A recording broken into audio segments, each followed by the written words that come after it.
এই যে আমরা দুমবারে খানা দিতে আছি। হাবিবি কাম টু কুয়েত।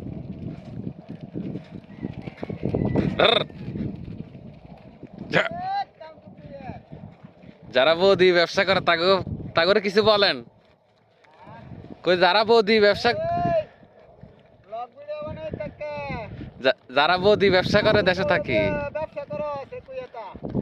শালারা বৌদি ব্যবসা করে আগে মতো কাম করি দেখ আমরা কুয়েতে কাজ করি খাই। এই আমার বাংলাদেশি ভাই আজকে 9 বছর কুয়েতে।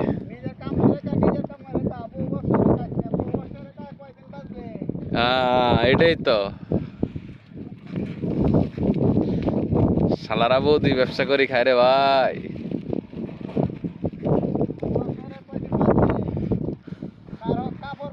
দেখছো এটা কি খানা দিতে আছি।